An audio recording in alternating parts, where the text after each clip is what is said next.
हरे कृष्णा। हम लोग श्रील जगदानंद पंडित द्वारा विरचित ग्रंथ श्री प्रेम विवर्त से चर्चा कर रहे हैं। हम इसके 19वें अध्याय से चर्चा कर रहे हैं, जिसका शीर्षक है नाम रहस्य पटल, अर्थात पवित्र भगवान के गूढ़ रहस्यों का संग्रह। हम इसके 107वें प्यार से चर्चा करने जा रहे हैं। 107वां प्यार इस प्रकार से है। प्रायश्चित करी बारे तार नाही है, दीक्षा मात्र पाप क्षय सर्वशास्त्र कहे।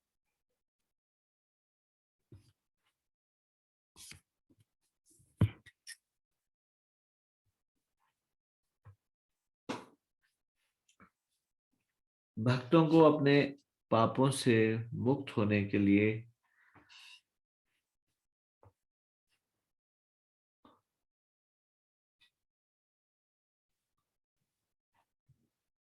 प्रायश्चित की कोई अन्य विधि अपनाने की आवश्यकता नहीं पड़ती।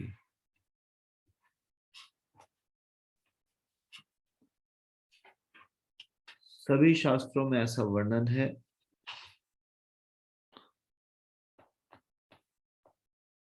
कि दीक्षा लेने मात्र से वह सभी पापपूर्ण प्रक्रियाओं से मुक्त हो जाता है।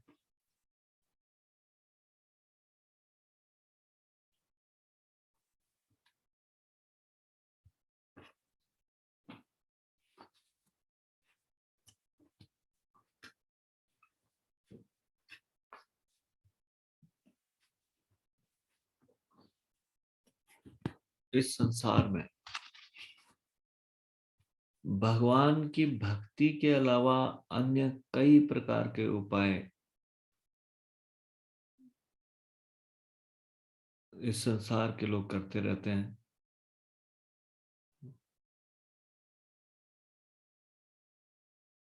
पापों का प्रायश्चित करने के लिए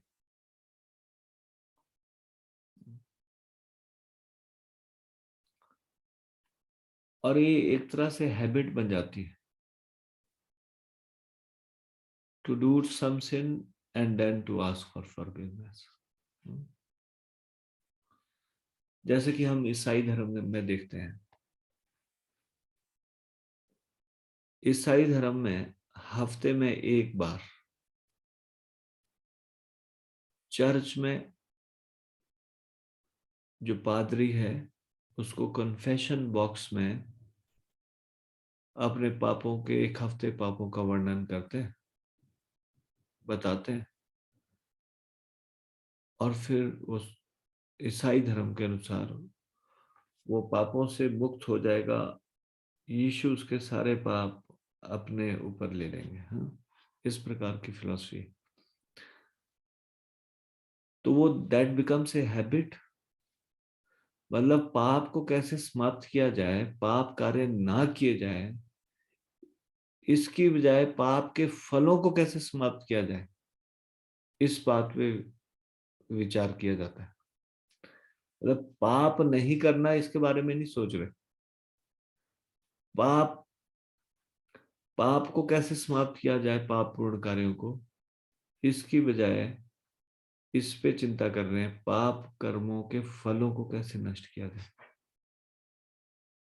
तो यहाँ पे जगदानंद पंडित कह रहे हैं ये पाप कर्मों को के फलों को नष्ट करने के लिए आपको शास्त्रों में तरह तरह उपाय ढूंढने की आवश्यकता नहीं है।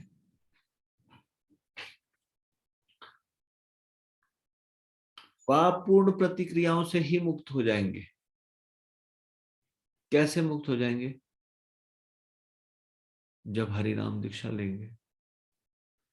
दीक्षा लेंगे तो भगवान का भक्ति, भगवान का नाम का प्रोसेस शुरू हो जाएगा। दीक्षा लेंगे तो उसमें कुछ नियम का वचन लेंगे, गुरु के सामने, अग्नि के सामने, भगवान के सामने, वैष्णवों के सामने ये वचन लेंगे कि हम पाप पूर्ण कार्यों में नहीं लगेंगे।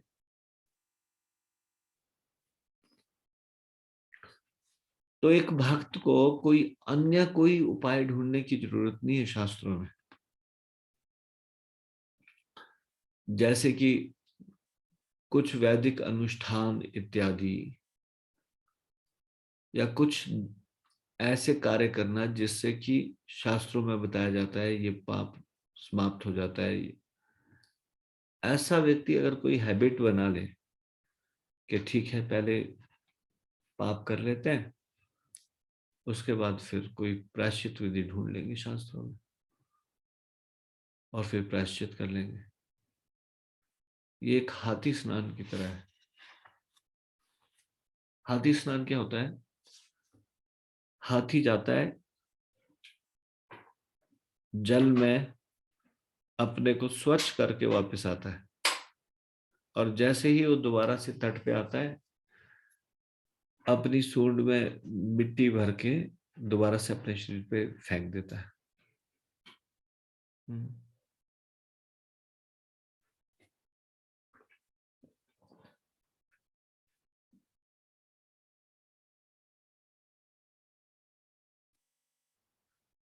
तो भगवान को ये बात पसंद नहीं है, क्योंकि ये प्रायश्चित वास्तव में प्रायश्चित नहीं है। ये प्रायश्चित एक मजाक है कि बार बार प्रायश्चित कर लेंगे। करते हुए जब जब पापपूर्ण कार्य करते हुए जब हम इस बात को ध्यान में रखें कि अभी मैं पाप कर लूं और बाद में प्रायश्चित कर लूंगा, या भगवान में का नाम लूंगा और भगवान के नाम से सारे पापों को नष्ट कर दूंगा, तो ये नाम के प्रति और गहरा अपराध हो जाता है। नाम अपराधों में नाम के बल पर पाप करना सातवां नाम अपराध है।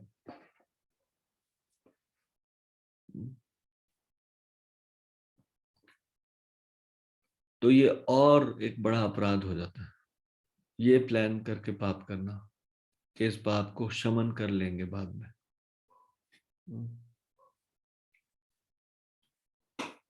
इस संसार में जो अन्य लोग हैं,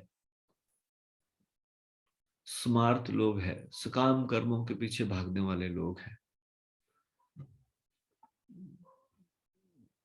वो प्रायश्चित की विधियां तलाशते रहते हैं शास्त्रों में, क्या किया जाए जिससे कि सारे पाप शमन हो जाए।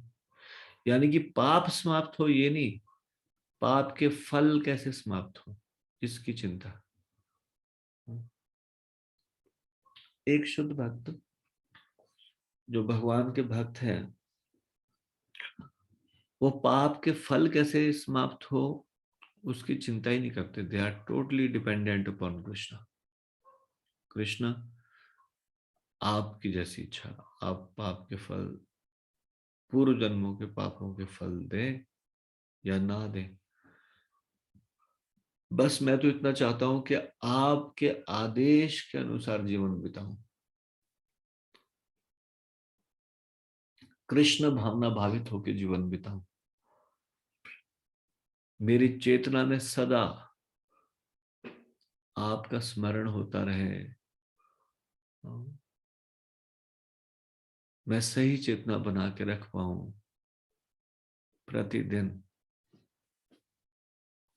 हमारी चेतना कैसे बनती है?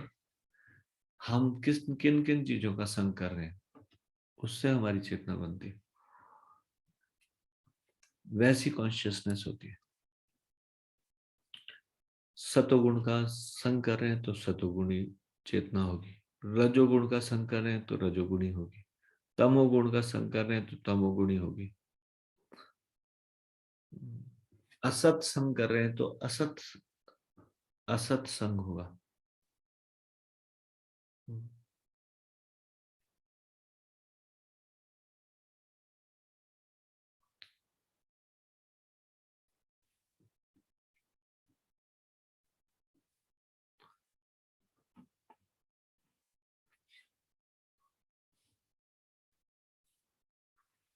तो दीक्षा एकमात्र ऐसा कार्य है जिससे कि अनेक जन्मों के पाप नष्ट हो जाते हैं। दीक्षा का अर्थ है पूरी तरह शरणागत होना गुरु के प्रति।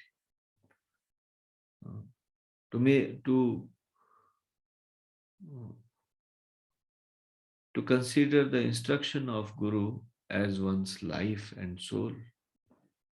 अपने गुरु के उपदेशों को इतना गंभीरता से लेना, उसको अब उनके उपदेशों को अपना जीवन धन मान लेना, अपना जीवन प्राण मान लेना। तो गुरु की मुख्य इंस्ट्रक्शन क्या है? भगवान का नाम का उच्चारण करना,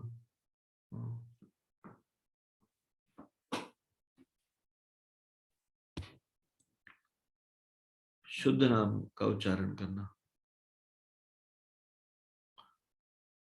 तो एक भक्त को पापों से मुक्त होने के लिए कोई सेपरेट कोई प्रायश्चित करना नहीं चाहिए, का उपाय नहीं ढूंढना चाहिए। वो केवल दीक्षा लेने से सारे पापों पर प्रतिक्रियाओं से मुक्त हो जाता है। सभी शास्त्र इसका अनुमोदन करते हैं।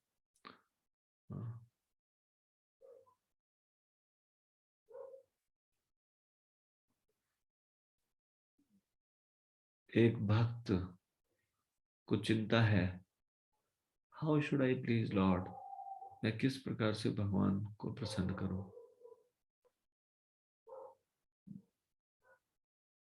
एक भक्त का उद्देश्य है जीवन का इस प्रकार से जीवन जीना जो कृष्ण की प्रसन्नता के अनुरूप कार्य हो। एक भक्त सदा कृष्ण चेतना में रहना चाहता है, और ये संभव है जब हम हरि नाम का उच्चारण करते हैं शुद्धता से।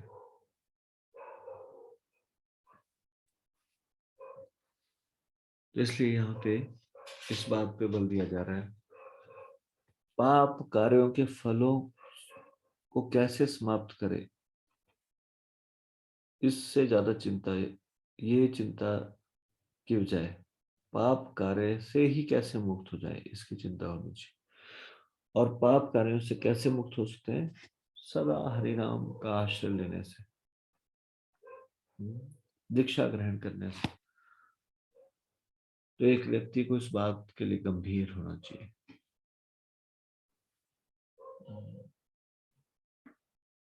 एक हरि नाम दीक्षा लेने के लिए गंभीर होना चाहिए।